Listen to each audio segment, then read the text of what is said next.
Doctor रांगे राघव के जन्म शताब्दी वर्ष के रूप में मना रहे हैं और हमने ये निश्चय किया था कि हम हर महीने उनकी रचनाओं पर केंद्रित एक कार्यक्रम प्रस्तुत करें जिसमें उनकी रचनाशीलता पर अलग अलग पक्षों पर बात हो सके। आज हमारे बीच हिंदी के जाने माने प्रोफेसर, चिंतक, आलोचक प्रोफेसर जगदीश्वर चतुर्वेदी जी हमारे बीच हैं और हमें खुशी है कि जगदीश्वर चतुर्वेदी जी हमारी श्रृंखला में रांगे राघव के एक ऐसे पहलू पर बात करने के लिए उपस्थित हुए हैं जिस पर बहुत बात नहीं की जाती।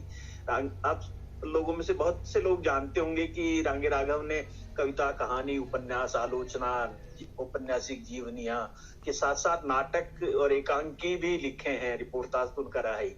और नाटकों के साथ उनकी एक बहुत दिलचस्प बात यह है कि जब इप्टा की शुरुआत हुई थी तो उस समय इप्टा के लिए बहुत सारे नाटक उन्होंने लिखे थे आगरा में। राजेंद्र रघुवंशी ने अपने एक संस्मरण में बताया भी है कि वो नाटकों को सुरक्षित नहीं रख पाए जो उन्होंने उस समय लिखे थे। तो ये बहुत दुर्भाग्य की बात है। लेकिन आज हम जिस नाटक पर चर्चा करने जा रहे हैं वो उस नाटक का शीर्षक है रामानुज। और रामानुज के बारे में हम लोग ये जानते हैं कि वो संत थे, वैष्णव संप्रदाय की उन्होंने शुरुआत की, लेकिन उसके जीवन की जो क्रांतिकारी परिघटनाएं हैं उसको लेकर रांगे राघव ने जिस तरह से नाटक की रचना की वो हमें आज भी मतलब आत्मबल देती है कि इस समाज को बदलने के लिए किस तरह का लेखन किया जा सकता है। तो मैं अधिक समय नहीं लेते हुए प्रोफेसर जगदीश्वर चतुर्वेदी जी से ही कहूंगा कि वे अपनी बात आरंभ करें और एक महत्वपूर्ण जो शुरुआत है वो इस माध्यम से हमारे सामने आएगी। मैं जगदीश्वर चतुर्वेदी जी का स्वागत करता हूँ। धन्यवाद सर। Thank you. आज की हम लोगों ने बातचीत का जो विषय रखा है, जैसा कि आप लोग जानते हैं कि अस्मिता की राजनीति और रामानुजाचार। और अस्मिता की राजनीति चूंकि एक प्रचलित सबसे जनप्रिय विषय है हम लोगों के बीच में, साहित्य की विभिन्न पत्रिकाओं में पहले साहित्य, स्त्री साहित्य और तमाम किस्म के आइडेंटिटी के प्रश्न, उसमें मुस्लिम आइडेंटिटी है, दलित आइडेंटिटी है, उसमें क्रिश्चियन आइडेंटिटी है, तमाम किस्म की अस्मिताओं के प्रश्न इसमें आ चुके हैं। तो इस लिहाज से ये बहुत महत्वपूर्ण है कि हम अस्मिता की राजनीति के परिप्रेक्ष्य में अपनी परंपरा का पुनर्मूल्यांकन करें। मैं बहुत विनम्रता से कहना चाहता हूं कि हमारे यहाँ हिंदी साहित्य में जो आइडेंटिटी पॉलिटिक्स को लेके जो विमर्श शुरू हुआ 1980 और उसके बाद, लोग कहा जा रहा है ना, अभी 2 दिन पहले राजेंद्र यादव की स्मृति में प्रोग्राम आयोजित किया गया तो कहा गया है और ये लिखा भी गया कि अस्मिता की राजनीति के जो साहित्य की राजनीति उसके पुरस्कर्ता तो राजेंद्र यादव। मैं बहुत विनम्रता से कहना चाहता हूं कि ये तथ्य की दृष्टि से सही नहीं।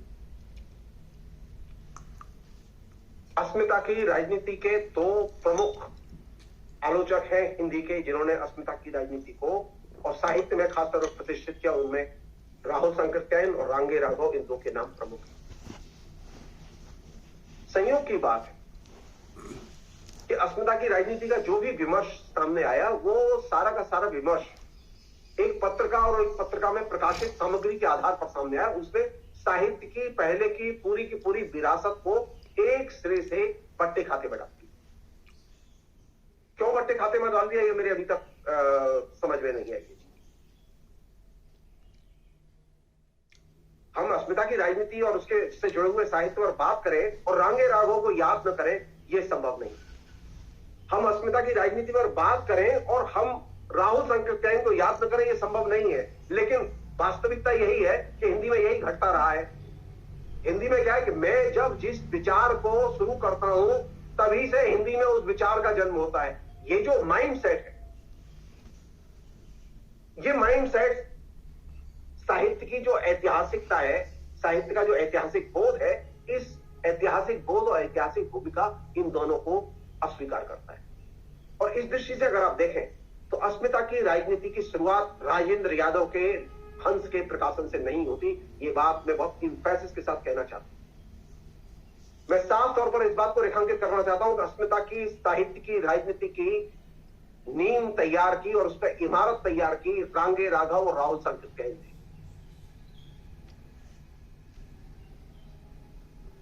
हम में से ज्यादातर लोग राहुल सांकृत्यायन और रांगे राघव के लेखन से वाकिफ भी नहीं है। हम लोगों ने एकदम बिल्कुल जिसे कहें कि क्विक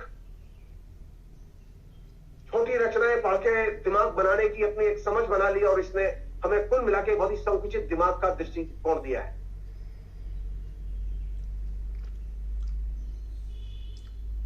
जो लोग ये कहना चाहते हैं कि शुरुआत उनसे हुई है, मैं उनके लिए एक सूचना देना चाहता हूं। रांगे राघव की एक पुस्तक है, बहुत फेमस पुस्तक है, जिसका कि न्यूनतम भी इस्तेमाल हिंदी के आलोचकों ने नहीं किया। उसका नाम है आधुनिक हिंदी कविता में प्रेम श्रृंगार। यह पुस्तक आने के बाद एक भी बार किसी भी आलोचक ने इस पर दृष्टिपात करना जरूरी नहीं समझा।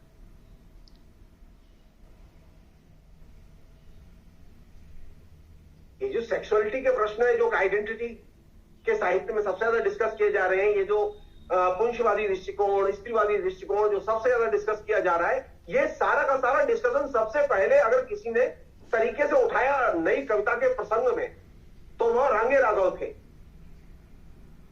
ओम प्रकाश वाल्मीकि से अस्मिता की राजनीति शुरू नहीं होती, दलित लेखकों से अस्मिता की राजनीति शुरू नहीं होती। मैं बहुत साफ तौर पर कहना चाहता हूं,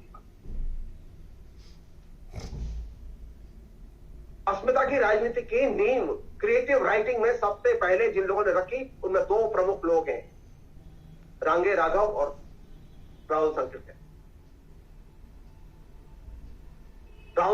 रांगे राघव की जो औपन्यासिक कृतियां हैं, आप उन्हें उठा के देखिए। उन्होंने कबीर की पत्नी को केंद्र में रख के रचना लिखी, उन्होंने तुलसीदास की पत्नी को केंद्र में रख के रचना लिखी, उन्होंने देवकी को यानी कृष्ण की माता को केंद्र में रख के रचना लिखी, स्त्री को केंद्र में रचना लिखी जा रही है। और उसमें तमाम, और उसमें सबसे जो महत्वपूर्ण क्रिएटिव चीज है वो ये कि जो एक स्टीरियोटाइप, एक रूढ़िबद्ध धारणाएं जो साहित्य के बारे में, तमाम मिथकों के बारे में, तमाम लेखकों के बारे में जो बनी हुई है, उन धारणाओं को ये क्वेश्चन करते हैं। एक छोटा सा उदाहरण दे रहा हूं मैं। हिंदी में यह एक पॉपुलर कहावत है कि बूढ़ा वंश कबीर का उपजा पूत कमाल। कबीर की पत्नी को केंद्र में रखे, और जो उपन्यास रांगे राघव ने लिखा है, उस उपन्यास के अंदर अगर आप जाएंगे तो आप पाएंगे कबीर और कबीर का बेटा कितना ज्ञानी और समझदार था, कबीर की पत्नी कितनी ज्ञानी और समझदार थी।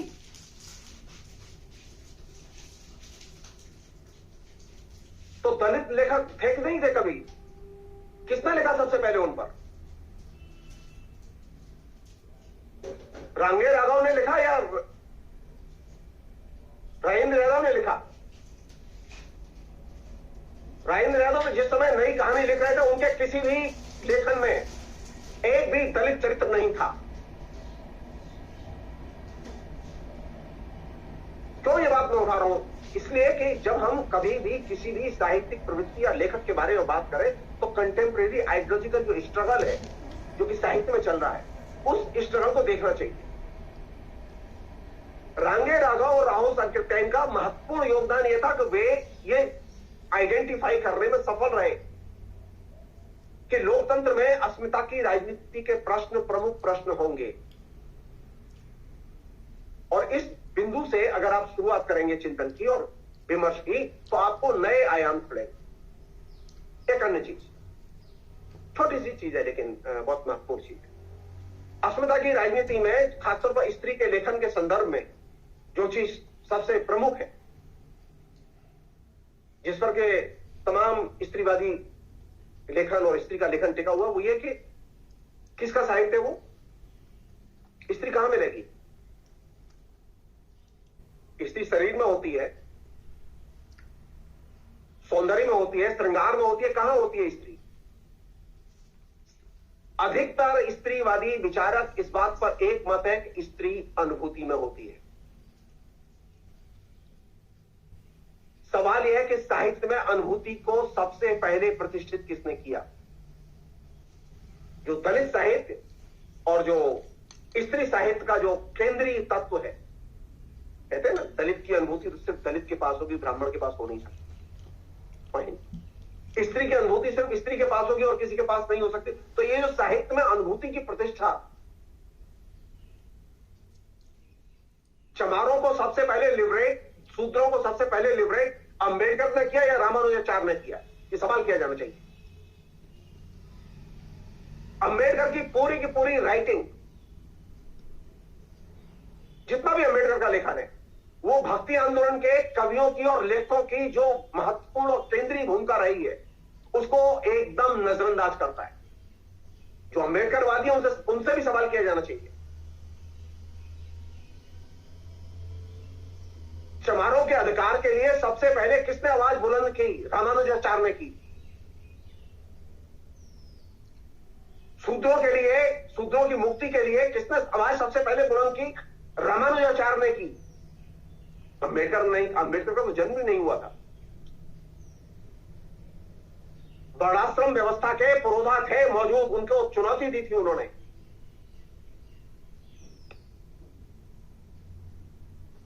मैं एक छोटी सी चीज आपको मैं शेयर करना चाहता हूं, बहुत इंपॉर्टेंट चीज है। रामानुजाचार्य के बारे में ये तो सब जानते हैं कि वो भक्ति आंदोलन, ये वो हैन तेन, ये सब जानते। रामानुजाचार्य के जो गुरु थे, जिनकी गद्दी उन्होंने संभाली श्रीरंगम मंदिर की, यामुनाचार्य, जिन्होंने वैष्णव धर्म के प्रचार में बहुत ही बुनियादी भूमिका अदा की। उस जमाने में एक राजा था जिसका नाम था राजा कुंतुक। ये शैव था और बहुत ही कट्टरतावादी था, एकदम फैनेटिक और बर्बर था। और उसने रामानुजाचार्य की हत्या के लिए एक तरह से फरमान जारी किया था कि रामानुजाचार्य जहां भी मिले उसे पकड़ के लाओ और उसका वध किया जाना चाहिए। और उस जमाने में ये जो राजा कुंतुक से पूरा समाज उसकी बर्बरता से आतंकित था और परेशान था।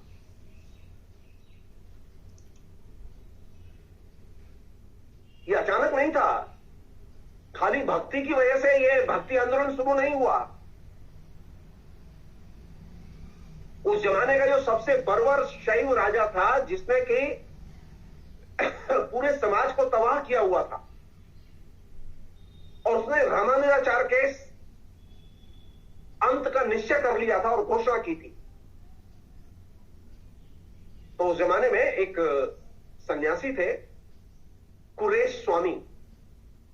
कुरेश स्वामी ने रामानुजाचार्य को चुपचाप कहीं छुपा दिया था और स्वयं बदले में दरबार में चले गए थे।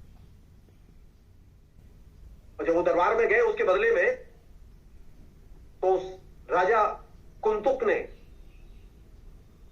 कुरेश स्वामी की आंखें निकलवा दी थी। आप तो यूएपीए से परेशान हैं, आंखें निकलवा दी थी। जिस राजा ने जान से मारने का ऐलान किया हो, जिसे हम लोग कहते हैं ना, फतवा जारी किया, वैष्णव संप्रदाय के ऊपर हमले का यह सबसे बर्बर रूप कौन राजा था? हिंदू राजा था, जिसने कि एक वैष्णव संत की हत्या के लिए फरमान जारी किया था। और जब उसके एवज में कुरेश स्वामी गए तो उसकी आंखें दरबार में निकलवा ली गई। तो जो लोग कहते हैं कि जो पुराना जो जमाना था वो स्वर्ण काल था और हमारे यहां सब घी दूध की नदियां बहती थी, वो गलतफहमी के शिकार हैं। हमारे यहां बड़े बर्बर और उत्पीड़क शासक रहे हैं, और उनमें वे शासक ज्यादा उत्पीड़क रहे जो हिंदू थे।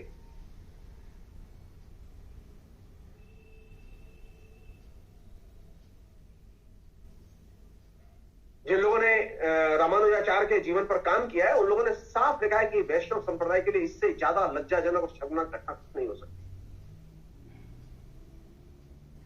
लेकिन जब हम वैष्णव संप्रदाय में बात करते हैं तो इस बर्बरता को भूल जाते हैं। हमको सामान्य सी घटनाएं याद आती हैं, अपनी जेल यात्राएं याद आती हैं, लेकिन एक वैष्णव संत कुरेश स्वामी की पूरे दरबार में सबके सामने आंखें निकाल ली गई, वो उत्पीड़न याद नहीं आता हमें। किस पर बात की जानी चाहिए? आइडेंटिटी पॉलिटिक्स पर दाखिल होते समय सबसे बड़ी चुनौती है कि अपनी परंपराओं को नए सिरे से परिभाषित किया जाए और नए सिरे से पढ़ा जाए।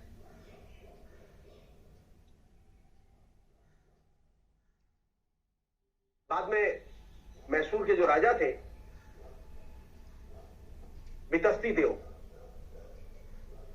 वो यमुनाचार से प्रभावित हुए और उन्होंने वैष्णव धर्म को स्वीकार किया और सन 1118 ईस्वी में कुलंतक की मृत्यु हो जाने के बाद यमुनाचार्य पुनः वापस श्रीरंगम आए। जब तक वो राजा जिंदा था यमुनाचार्य श्रीरंगम नहीं आ पाए थे, क्योंकि उसके दमन से पूरा इलाका आतंकित था। और वहां आके उन्होंने आलवार संतों की मूर्ति स्थापित की और ये प्रचार शुरू किया कि हमें आलवार संतों की परंपरा का विकास करना चाहिए।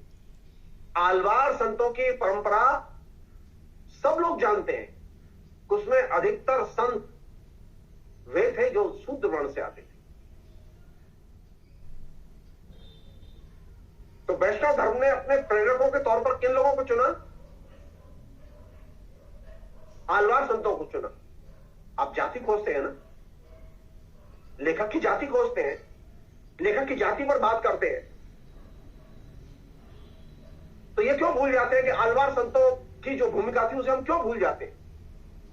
वैष्णव संप्रदाय ने उससे सबसे ज्यादा सीखा और उससे प्रभावित हुए। हिंदी में जो लोग उत्सुक हैं पढ़ने में, उनके लिए मैं एक पुस्तक सजेस्ट करूंगा, वो जरूर पढ़ें। एक तो यह है कि श्री भाष्य का जो भूमिका है वो पढ़ें, जिसका जिक्र मैंने आपसे किया। मेरे घर के पास ही गतस्वम नारायण का मंदिर है, उसके स्वामी रहे, उन्होंने एक जमाने में हिंदी में ही उसका श्री भाष्य की भूमिका लिखी थी और उसका हिंदी अनुवाद किया था। दूसरी जो बहुत महत्वपूर्ण पुस्तक है जो कि रामानुजाचार्य के चरित्र को जानने में हमारी मदद कर सकती है, वह है द्वारका प्रसाद चतुर्वेदी के द्वारा लिखी गई जो रामानुजाचार्य का जो सचित्र जीवन चरित्र है। बहुत ही शानदार किताब है।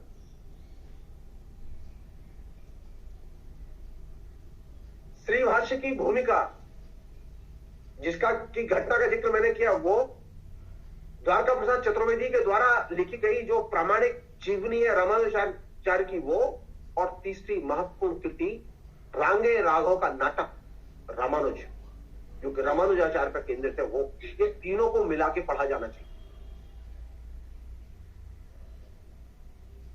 अब एक अन्य चीज जो कि बहुत ही इंटरेस्टिंग चीज है, चूंकि अस्मिता की राजनीति बहुत ही केंद्रीय समस्या है मेरी।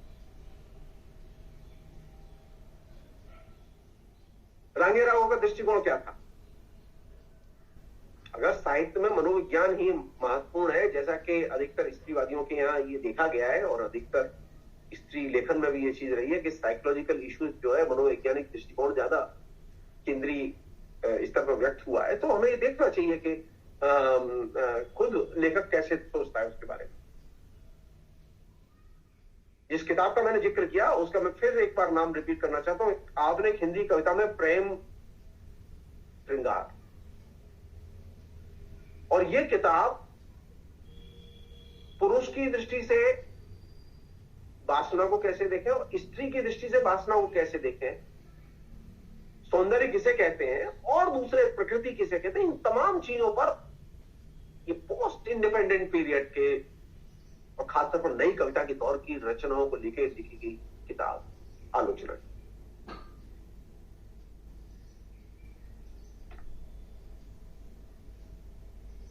और चूंकि अस्मिता की राजनीति ने सेक्सुअलिटी के प्रश्नों को, सेक्स के प्रश्न को सबसे महत्वपूर्ण प्रश्न बनाया, तो इससे जुड़े हुए सभी प्रश्नों को अपने तरीके से, आप सहमत हैं असहमत हैं अलग समस्या है, लेकिन अपने तरीके से रांगे राघव ने समग्रता में और हिस्टोरिसिटी के साथ उठाया है।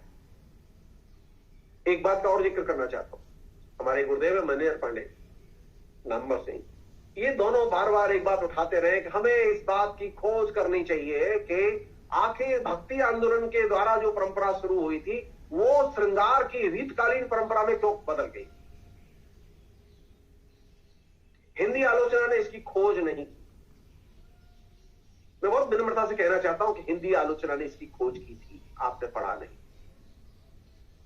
रांगे राघव पहले व्यक्ति हैं जिन्होंने हिस्टोरिकली इस चीज को रेखांकित किया।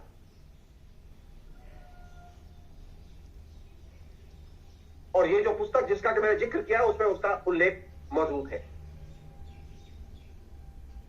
तो हिंदी की मुश्किल क्या है? हिंदी की मुश्किल यह है कि हम सेलेक्टिवली ज्ञान की चर्चा करते हैं। हम सिर्फ बेहतर तौर पर जो चीजें उपलब्ध हैं उनको हम डिस्क्लोज नहीं करते। हम किसी की चीज पढ़ते हैं तो उसे बताते नहीं है। क्यों? छोटे हो जाएंगे?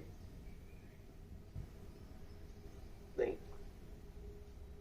तो अगर मुझे सेक्सुअलिटी के प्रश्नों पर, आइडेंटिटी के प्रश्नों पर, स्त्री के साहित्य संबंधी दृष्टिकोण पर, पुरुष के साहित्य संबंधी दृष्टिकोण पर अगर विचार करना है तो इसके प्रस्थान बंधु के तौर पर एक पुस्तक रांगे राघव ने लिखी, वो महत्वपूर्ण पुस्तक है जिससे कि बात शुरू की जा सकती है। अब एक अन्य चीज,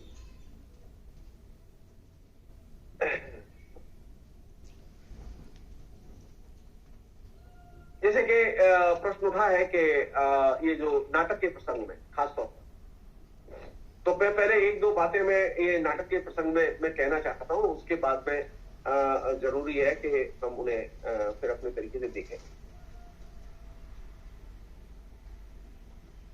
तो प्रसंग ये है कि ये जो रांगे राघव ने जो पूरा लेखन लिखा,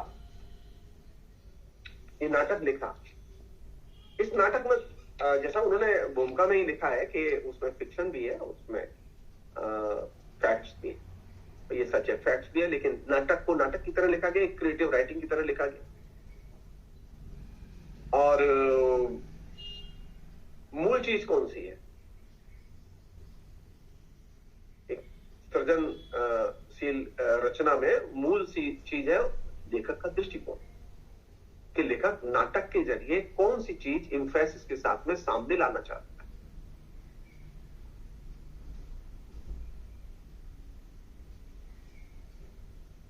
1952 में ये नाटक लिखा गया। याद कीजिए 1952 में क्या हुआ था? 1952 में पहला लोकसभा का चुनाव हुआ। सारी रचनाएं इनकी उसी के इर्द गिर्द लिखी जा रही है।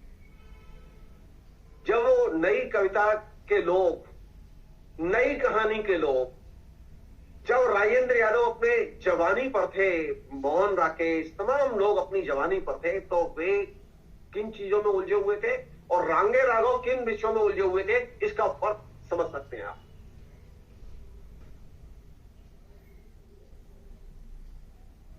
रामानुजाचार्य जो नाटक लिखा उन्होंने रामानुज के नाम से, उस नाटक के आरंभ में उन्होंने, उनकी एक खास शैली थी कि वे प्रत्येक पुस्तक के साथ में उस जेनर की विशेषताएं भी बताते थे। ये जेनर की विशेषताएं क्या है? अच्छा, संयोग की बात देखिए, आधुनिक काल की शुरुआत होती है भारतेंदु के नाटकों से, और स्वतंत्र भारत में पहले लोकसभा चुनाव के साथ में साहित्य में सबसे महत्वपूर्ण कृति आती है, वो है नाटक। और मैं साफ तौर पर कहना चाहता हूं, रामानुजाचार्य बहुत महत्वपूर्ण नाटक है जिसकी चर्चा हमने नहीं की। रामानुजाचार्य कोई साधारण विद्वान नहीं थे। उन्होंने कई दर्जन किताबें लिखी थी। उनकी करीब 49 किताबों के नाम तो स्वयं रांगे राघव ने अपने पुस्तक में ही लिखे।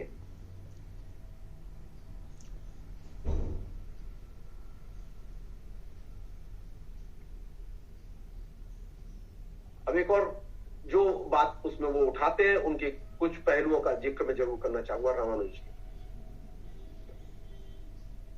पहली चीज ये थी कि ये जो हमारे यहां मंत्र होता था, ये मंत्र होता था कान में रहने के लिए, और मंत्र के लिए हम चेला चुनते थे, और चेला अमूमन सवर्ण होता था। रामानुज पहला ऐसा संत है जो कि मंत्र को सार्वजनिक तौर पर उद्घोषित करता है।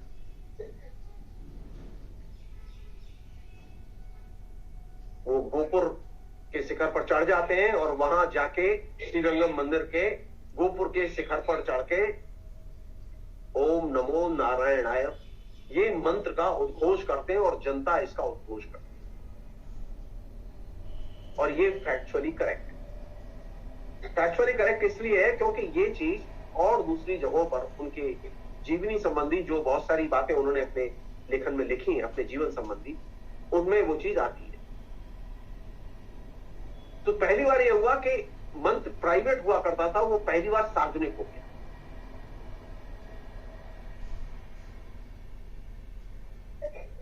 और वे घोषणा करते हैं कि ये मंत्र सबके लिए है। और खासतौर पर चमारों का भी जिक्र करते हैं और वे कहते हैं कि भक्ति के द्वार सबके लिए खुले और उनके लिए खुले। तो अगर मुझे ये देखना होगा कि शूद्रों की मुक्ति की शुरुआत कहां से होती है, अंबेडकर से होती है या रामानुजाचार्य से होती है, मैं बहुत विनम्रता से कहना चाहता हूं कि रामानुजाचार्य से दलितों की मुक्ति की यात्रा शुरू होती है। भक्ति आंदोलन के जो दलित लेखक हैं, आलवार संतों से लेके रामानुजाचार्य से लेके और हमारे यहां कबीर, रैदास, दादू वगैरह, इन सब की परंपरा की भूमिका को अंबेडकर नोटिस ही नहीं लेते। और यह बहुत बड़ा ड्रॉबैक है। अंबेडकर को मनुस्मृति दिखाई देती है लेकिन रामानुजाचार्य दिखाई नहीं देते। अंबेडकर को पूरा हक है कि वो मनुस्मृति की आलोचना करें, उन्होंने सही आलोचना की। अंबेडकर को पूरा हक है कि वो वर्णाश्रम व्यवस्था की आलोचना करें, लेकिन यह कहना कि सब कुछ वहां गलत था, ये सही नहीं होगा।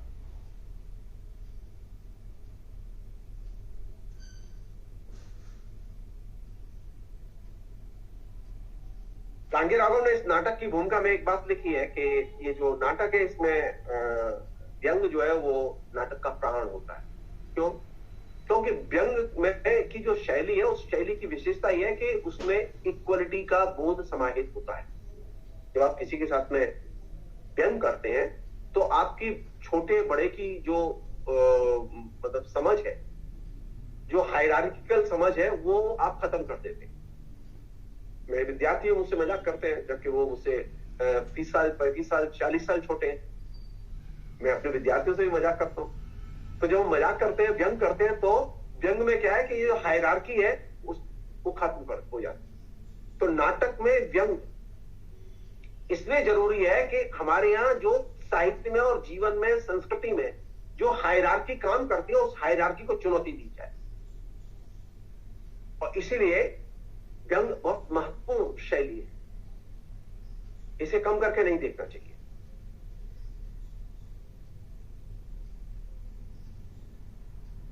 रामानुजाचार्य के गुरु थे जिनसे कि रामानुजाचार्य पढ़े थे। तो रामानुजाचार्य ने किया ये कि जब वो गुरु जी पढ़ाते थे तो रामानुजाचार्य के साथ तर्क करते थे। रामानुजाचार्य के जो गुरु थे वो शंकर के अनुयायी थे और शंकर के वेदांत को मानते थे। और सबसे अच्छी बात यह हुई कि रामानुजाचार्य ने गुरुजी के सामने ही गुरुजी की तीखी आलोचना की, कहा कि आप जो कह रहे हो वो ठीक। और इसका दुष्परिणाम यह निकला उस नाटक में, जो बहुत ही मजेदार है, कि ब्राह्मण कैसे होते हैं और पुजारी कैसे होते हैं, पंडे कैसे होते हैं, इनको आप समझने के लिए वो नाटक बहुत बहुत बहुत बहुत शानदार है। वो गुरुजी कैसे होते हैं ये भी समझने के लिए बहुत शानदार है। रामानुजाचार्य के जो गुरुजी थे, जिनसे वो पढ़ते थे, जिनका वो सम्मान करते थे, जिनकी हर बात का सम्मान करते थे, लेकिन वे तर्क करते थे। और जब विवाद हो गया उनका अपने गुरु से, तो उन्होंने जो बात कही, जो नाटक से मैं कोट कर रहा हूं, कहते हैं अपने गुरुजी से, देव, गुरुभक्ति का तात्पर्य यह तो नहीं कि मैं तर्क का त्याग कर दूं। और हमारे यहां क्या करते हैं, अभी जो हमारे छात्र हैं, वो सबसे पहला काम यह करते हैं कि अपने गुरु के सामने तर्क नहीं करते। अब सर, जी, आप सही कह रहे हैं, आप सही कह रहे हैं, ये जो चीजें हैं इसने एकदम छात्र और शिक्षक के संबंध, गुरु और शिष्य के संबंध को एकदम नष्ट कर दिया है। क्या सीखें? रामानुज पढ़ते हुए क्या सीखें? रामानुजाचार्य अपने गुरु से तर्क करते थे, उनके अंदर गुरु भक्ति थी, लेकिन उन्होंने तर्क को नहीं छोड़ा। उसकी कॉस्ट उन्हें देनी पड़ी, उनका नुकसान हुआ, ये सच है। गुरुजी ने उनकी हत्या की योजना बनाई थी। अभी क्या करते हैं, कभी अपॉइंटमेंट नहीं करते हम लोग, नौकरी नहीं लगाते, फेलोशिप नहीं देते, परेशान करते हैं। एक जमाना था कि रामानुजाचार्य के गुरु ने खुद शिष्यों के साथ बैठ के योजना बनाई कि साले को साफ कर दो।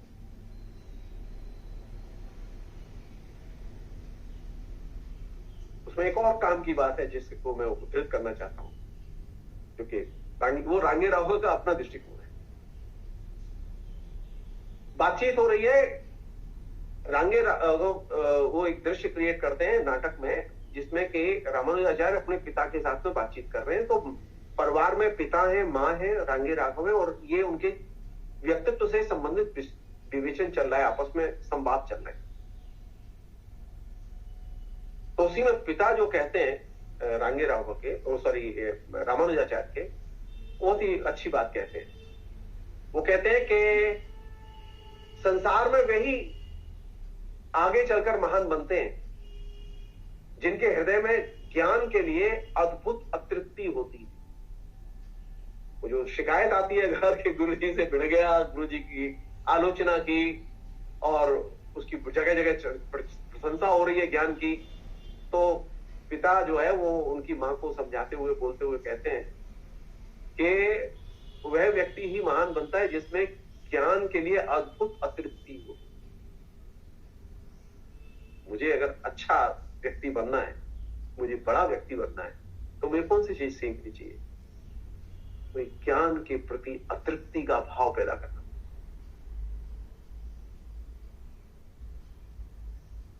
और जो गुरु और शिष्य के बीच में जो झगड़ा हुआ, यानी यादव प्रकाश उनके गुरु थे जिनसे वो पढ़े थे, वो वेदांती थे, और ये वेदांती तर्कों को नहीं मानते थे, और उनके गुरु गुस्से में आके उनको आश्रम से निकाल देते हैं, और जैसा कि मैंने आपसे कहा कि अपने विद्यार्थियों से मिलकर उनकी हत्या की भी योजना बनाते हैं। तो ये प्रसंग सारा का सारा घर तक चला जाता है। तो वे माता पिता से बातचीत में रांगे राघव ने श्लोक चित्रित किया है कि रामानुजाचार्य कहते हैं,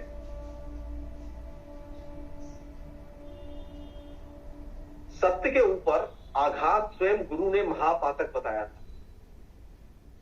माता, मैंने इसी से सारे आघात को अपने ऊपर लेकर सत्य की रक्षा की। गुरुजी ने ही सिखाया था ये कि सत्य की रक्षा करना, चाहे जो कीमत देनी पड़े। लेकिन जब गुरुजी के ही सामने ये वो खड़ा हो गया सत्य की रक्षा के लिए, तो गुरुजी झेल नहीं पाए। लेकिन रामानुजाचार्य ने एक कॉस्ट दी।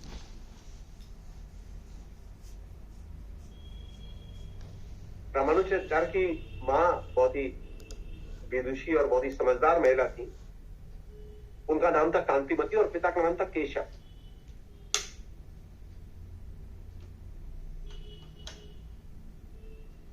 उनकी मां ने कहा कि पुत्र, उस सबको कभी स्वीकार मत करो जिसे बुद्धि स्वीकार नहीं करे।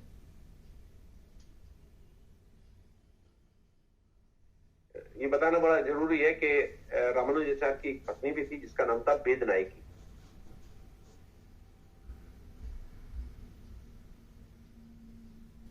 और ये जो रामानुजाचार्य के जो गुरु उनकी हत्या की योजना बनाते हैं, उस हत्या की योजना में विद्यार्थी शामिल होते हैं।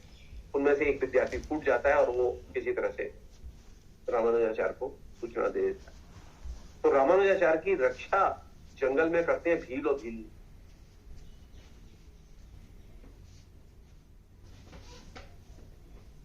और ये प्रसंग इसलिए जरूरी है कि सिर्फ इसलिए कि जो पुराने लोग थे, जो कहते हैं ना कि ये ब्राह्मण थे, तो ब्राह्मणों में ईर्ष्या फूट फूट के भरी हुई थी। ये गलतफहमी है।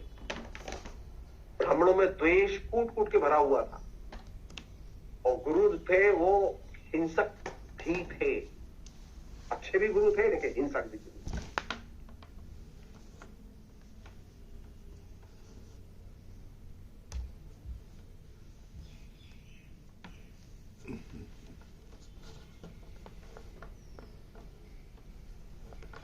इंपॉर्टेंट चीज जहां से कि रामानुज जो है पूरे के पूरे ट्रेडिशन को एक तरह से चेंज करते हैं,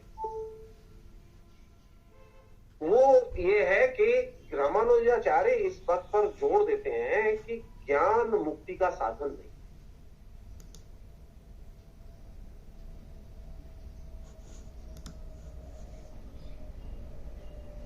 मुक्ति का साधन जो है वो भक्ति है।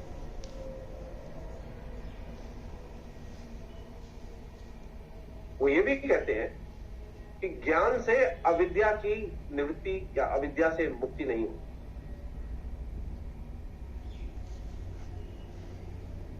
और जो भक्त है वो ज्ञानी से भी श्रेष्ठ है। ये भक्त वो वाला नहीं है जो अभी आजकल भक्त घूम रहे हैं, कि वो भक्त नहीं है।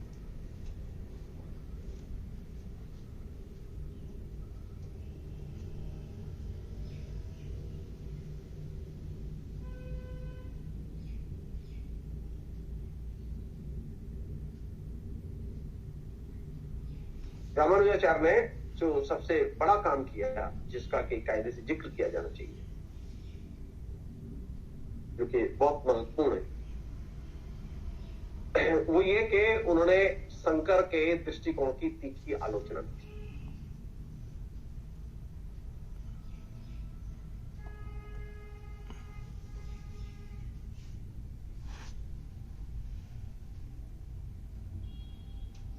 शंकर के दृष्टिकोण की आलोचना का विकास करना कोई साधारण चीज नहीं थी।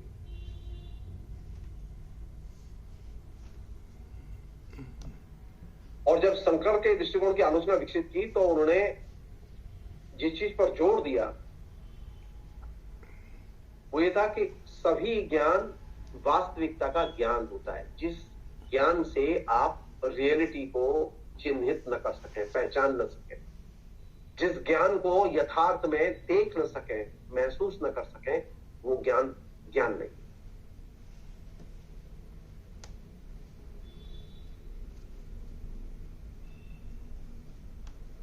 वे इस धारणा को मानने के लिए तैयार नहीं थे कि ब्रह्म सत्य जगत मिथ्या। उनका कहना था ब्रह्म भी यथार्थ है और ये जगत भी यथार्थ।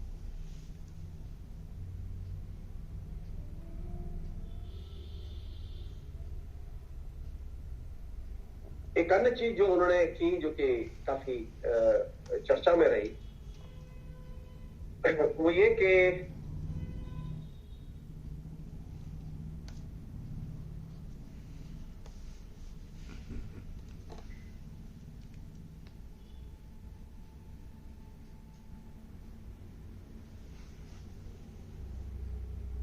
ये जो आत्मा परमात्मा को लेके जो डिबेट है, इस आत्मा परमात्मा की डिबेट में रामानुजाचार्य ने जिस बात पर जोर दिया कि आत्मा पर कर्मों तथा भौतिक शरीर का बंधन है और मुक्ति का अर्थ है आत्मा को बंधनों से मुक्त करना। हमारे यहां मुश्किल यह है कि हम तो अधिक से अधिक बंधनों में लगातार बंधते चले जा रहे हैं।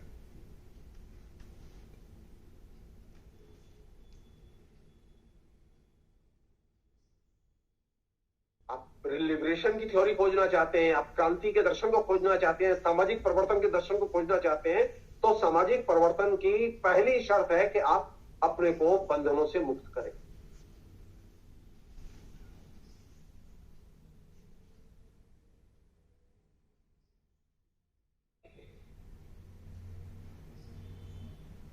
और बंधनों में सबसे बड़ा बंधन कौन सा था जिसमें कि समाज अभी भी फंसा हुआ है? वो था जाति का बंधन।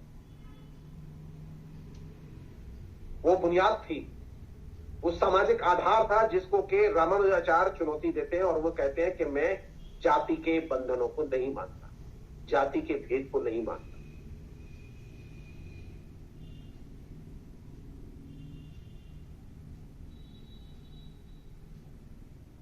आखिर में दो एक चीजें उनके आइडियोलॉजिकल आउटलुक को लेकर, कि आखिर रामानुजाचार्य ने जो रचनाएं लिखी हमारे बीच में, वो रचनाएं किस तरह की, मतलब बहुत व्यापक स्तर पर भाष्य लिखी, तो किसी के बस की नहीं पड़ती, हिम्मत ही नहीं पड़ती।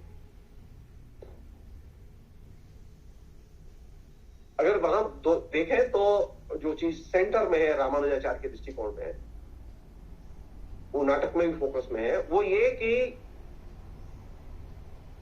आप जब साहित्य पढ़ें और खासकर भक्ति का साहित्य पढ़ें, रामानुजाचार्य का लेखन पढ़ें या रांगे राव का रामानुज नाटक पढ़ें, तो दो चीजों पर खास जोर है जिस पर कि वो फोकस करके लाना चाहते हैं। एक तो यह आशा और दूसरा है सत्य।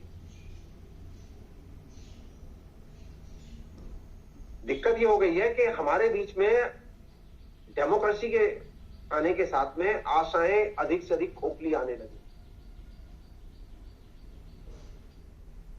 हमें जीने के लिए आशाओं की सख्त जरूरत है, लेकिन हमें ठोस आशाएं चाहिए, खोखली आशाएं नहीं चाहिए। तो ये पुराने जो लेखक थे, खासतौर पर रामानुजाचार्य जैसे लेखक और भक्ति आंदोलन के लेखक, जिन्होंने के भक्ति के जरिए जो साहित्य रचा, उसमें जो केंद्रीय तत्व था रामानुजाचार्य के यहां वो ये था, सत्य की रक्षा कैसे की जाए और लोगों में आशा का संचार कैसे किया जाए।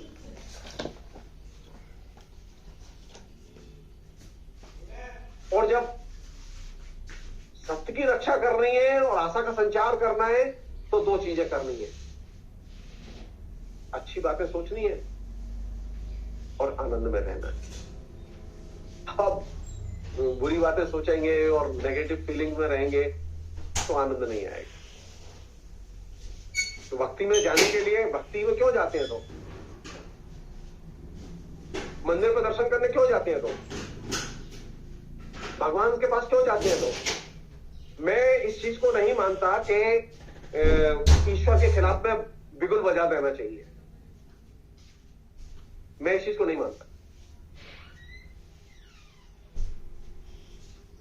नास्तिक वे लोग नहीं थे जो कि ईश्वर को नहीं मानते थे। नास्तिक वे लोग थे जो स्वतंत्र चिंतन के हिमायती थे। ये तो कालांतर में लोगों ने विभ्रम फैलाया है।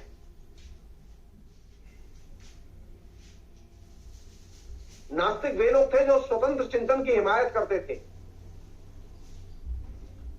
मैं नास्तिक हूं क्योंकि मैं स्वतंत्र चिंतन की हिमायत करता हूं, और मैं स्वतंत्र चिंतन की इसलिए हिमायत करता हूं क्योंकि मेरा संविधान मुझे स्वतंत्र चिंतन की आजादी और अधिकार देता है।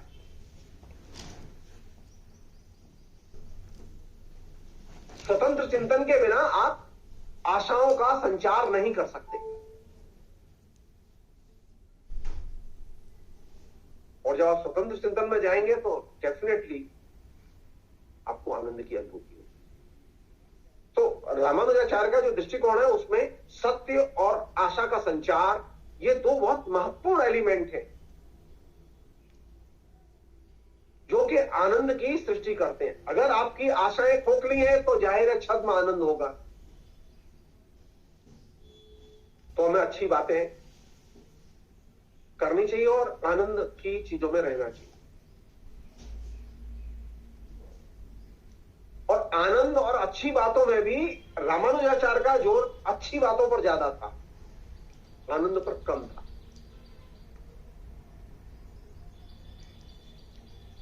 वे खासतौर पर यह सोचते थे कि आप आनंद भी लें लेकिन सोचें भी।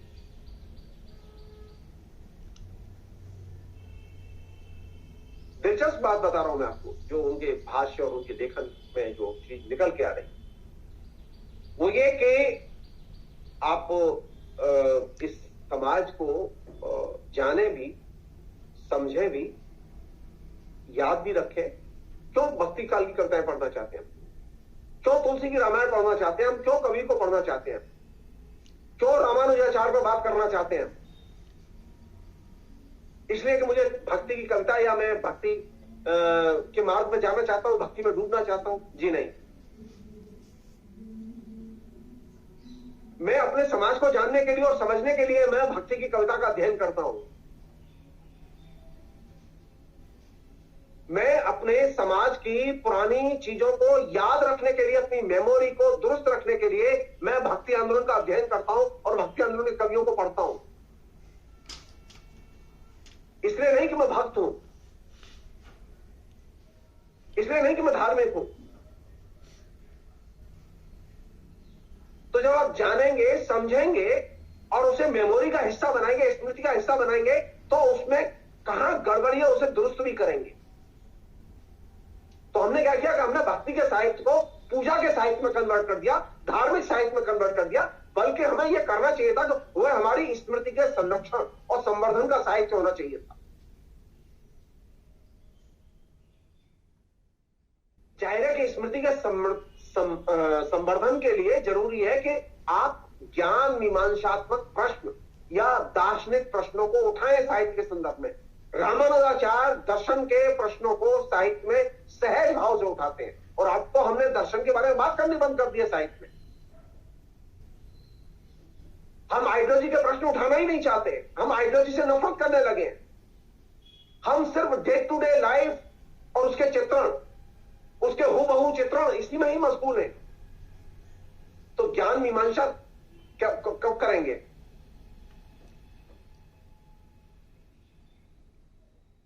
रामानुजाचार्य की सबसे बड़ी उपलब्धि थी कि उन्होंने भक्ति को तो प्रमुख बनाई, लेकिन ज्ञान मीमांसा को सबसे ज्यादा अपने भाष्यों के जरिए समृद्ध किया और समर्थ किया। क्यों? तो मैं अपनी स्मृति को सबल बना सकूं।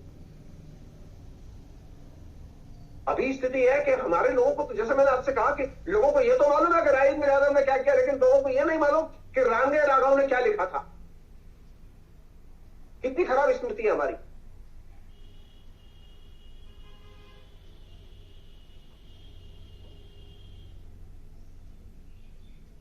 तो जब हम भक्ति आंदोलन में जाएंगे, रामानुजाचार्य का अध्ययन करेंगे, रांगे राघव के पास जाएंगे, तो हम किस चीज का अध्ययन करेंगे? हम अपनी स्मृति का विश्लेषण करेंगे। और स्मृति का विश्लेषण करने के लिए हम तैयार ही नहीं है, क्योंकि हमने स्मृति को जानने की कोशिश ही नहीं की। स्मृति को जानने का मतलब यह अतीत के साहित्य को जानना, अतीत के लेखन को जानना, लेकिन उसके लिए हमने अपने को तैयार नहीं किया। तो जाहिर है कि फिर ये धर्म, ये दर्शन और इसका संसार, इसके बारे में मूल्यांकन और पुनर्मूल्यांकन कौन करेगा? इसके बारे में बहस कहां होगी? तो इसे आपने किसके लिए छोड़ दिया? आपने कथावाचकों के लिए छोड़ दिया, जो पॉपुलर कल्चर का जो हिस्सा है उनके लिए छोड़ दिया, जो रोज तरह तरह के नाटक करके आपके बीच में कथा कहानियां कहते रहते हैं। मुझे धर्म चाहिए, मुझे ईश्वर भी चाहिए, क्योंकि मुझे अपनी स्मृति की रक्षा करनी है, मुझे अपनी स्मृति को समृद्ध बनाना है। धर्म को त्याग के आप अपनी स्मृति को समृद्ध नहीं बना सकते। धर्म के साथ में आलोचनात्मक संबंध बना के आप अपनी स्मृति को समृद्ध बना सकते हैं।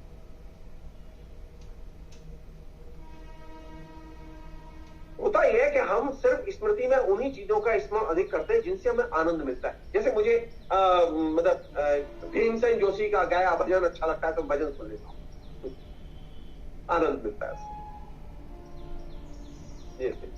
वो भी एक हिस्सा है। भजन, जो भक्ति के गीत जो लिखे गए वे भी हिस्सा है, वे सामुदायिक स्मृति का हिस्सा है।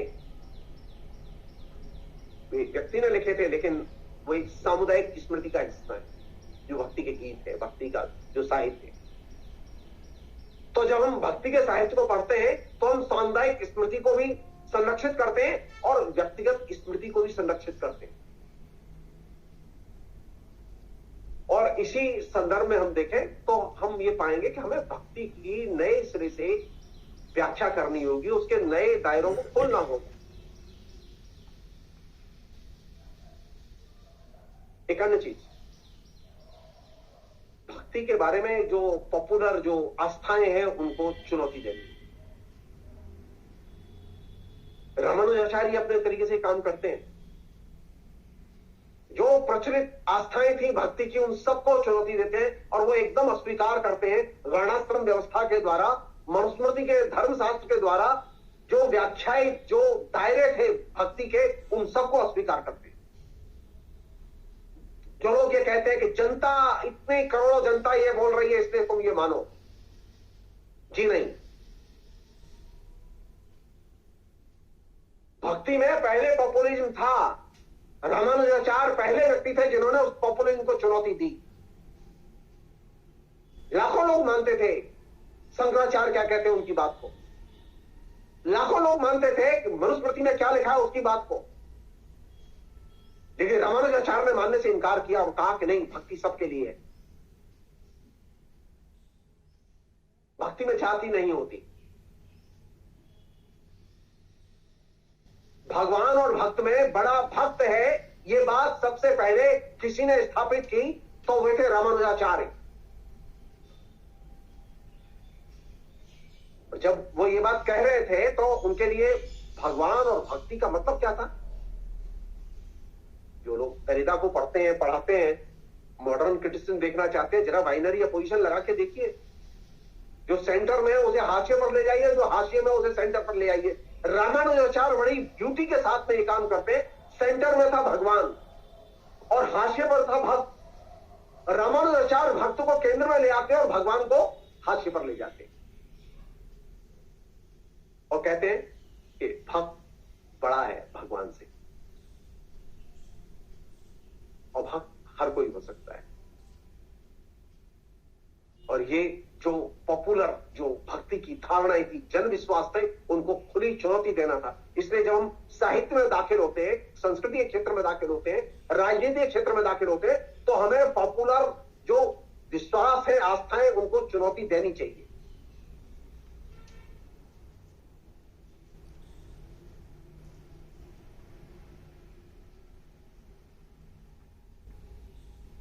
अच्छा, ये भक्ति के बारे में बात करते समय, भक्ति के साहित्य को पढ़ते समय, भक्ति के साहित्य में जो विचार आते हैं,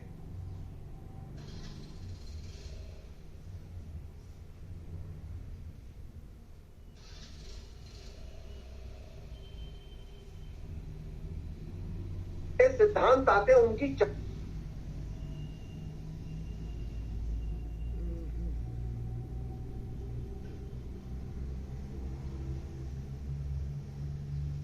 चर्चा करते समय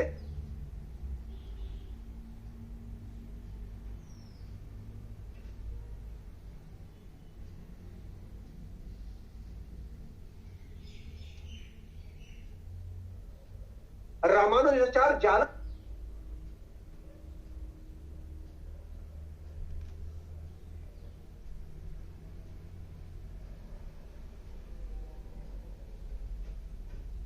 कहां चाहते हैं? अतीत में जाना चाहते हैं, भविष्य में जाना चाहते हैं? अभी हमारे बीच में ऐसे लोग आ चुके हैं जो भक्ति पर बात करते हुए आपको मेडिवल पीरियड में ले जाना चाहते हैं। लेकिन भक्ति आंदोलन की जो नींव आलवार संतों ने रखी, जिसका के विकास रामानुजाचार्य ने किया, जिसका के विकास उत्तर भारत के भक्ति साहित्य के कवियों ने किया, उनकी धुरी क्या थी? उनकी धुरी ये थी, भक्ति होगी, विचार और सिद्धांत चर्चा होगी, लेकिन इसका लक्ष्य होगा भविष्य में कैसे जाएं। इसका लक्ष्य अतीत नहीं होगा, पीछे की ओर जाना नहीं होगा। तो भक्ति का साहित्य, भक्ति के विचार पढ़ते समय जो दृष्टि उन्होंने विकसित की, वो भविष्योन्मुख दृष्टि थी, जो कि साहित्य के मूल्यांकन के लिए, संस्कृति के मूल्यांकन के लिए सबसे प्रगतिशील दृष्टि थी। रामानुजाचार्य के जीवन में दुख भी थे, सुख भी थे, दोनों चीजें थी। हर व्यक्ति के जीवन में आनंद भी है, दुख भी है, दोनों चीजें। ये दोनों चीजों को वे चित्रित करते हैं, रखते हैं भक्ति में। ये दोनों चीजें भक्त के जीवन में, दुख भी आते हैं, सुख भी आते हैं, बार बार पुनरावृत्ति होती है।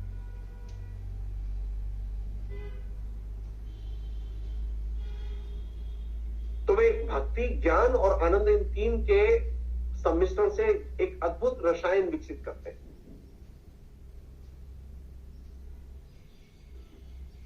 और इस रसायन का लक्ष्य क्या है? इस रसायन का लक्ष्य उपासना के रूप पैदा करना नहीं है। इस रसायन का लक्ष्य है जीवन, लाइफ। मनुष्य का जीवन कैसे भविष्योन्मुख बनाया जाए, मनुष्य की सत्ता को कैसे और ज्यादा ताकतवर बनाया जाए। भक्त की सत्ता का ताकतवर बनने का मतलब यह है मनुष्य की सत्ता को ताकतवर बनाना।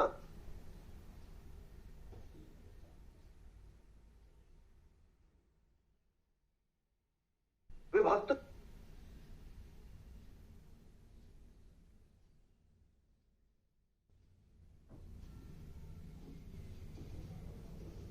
को मनुष्य के रूप में प्रतिष्ठित करते हैं।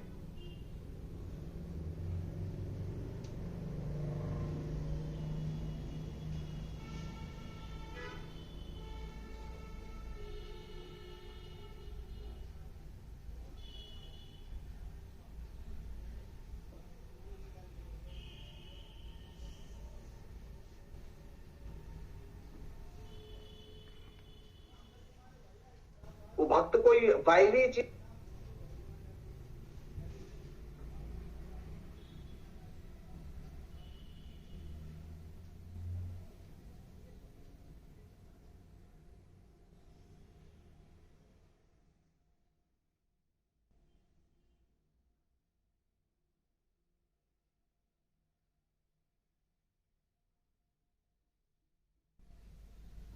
नहीं है।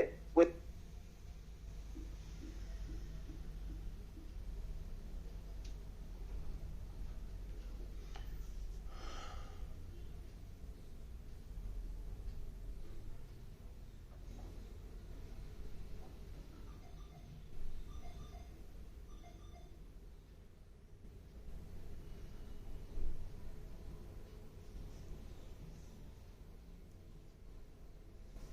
कंठी माला पहने हुए,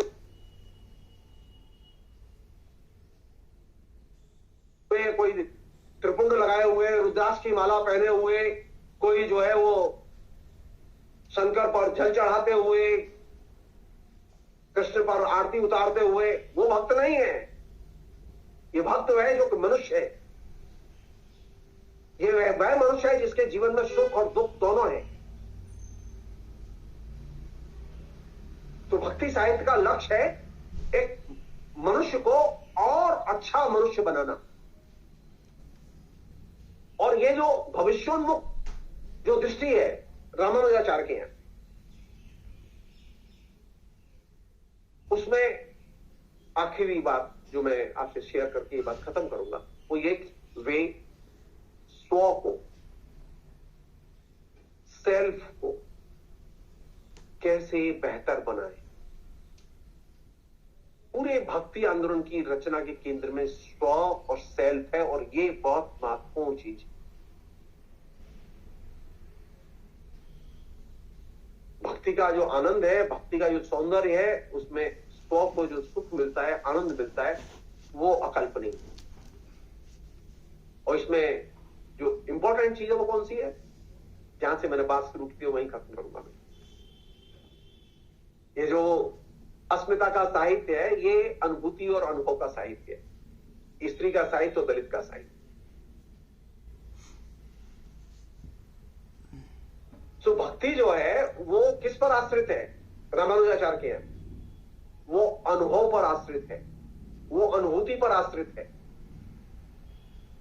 जिस भक्ति में अनुभव और अनुभूति नहीं है वो भक्ति भक्ति नहीं है। अनुभव और अनुभूति बिना प्रेम के पैदा नहीं होती। इसलिए जब भक्ति के कवियों से पूछा गया कि ज्ञान, भक्ति और प्रेम में कौन महत्वपूर्ण है, तो हमारे उत्तर भारत के कवियों ने कहा प्रेम महत्वपूर्ण है। तो साहित्य में अनुभूति के साहित्य के सबसे बड़े प्रथम पुरस्कर्ता के तौर पर अगर किसी का नाम लिया जाएगा, किसी फिलोसोफर का नाम लिया जाएगा, किसी क्रिएटिव राइटर का नाम लिया जाएगा, तो वो होंगे रामानुजाचार्य। और ये वह चीज है जिससे कि स्त्री साहित्य और दलित साहित्य दोनों प्रेरणा ले सकते। क्यों? क्योंकि अनुभूति, जैसा मैंने आपका, स्त्री कहां होती है? शरीर में नहीं होती, वो फीलिंग्स में होती है, अनुभूति में होती है। भक्ति साहित्य अनुभूति में होता है। भक्ति कहां होती है? अनुभूति में होती है। और ये जो अनुभूति है, ये अनुभूति सबसे पहले प्रतिष्ठित किसने की साहित्य में? रामानुजाचार्य ने की। और इसीलिए रामानुजाचार्य को अस्मिता की राजनीति का, अस्मिता के साहित्य का सबसे बड़ा लेखक माना जाना चाहिए।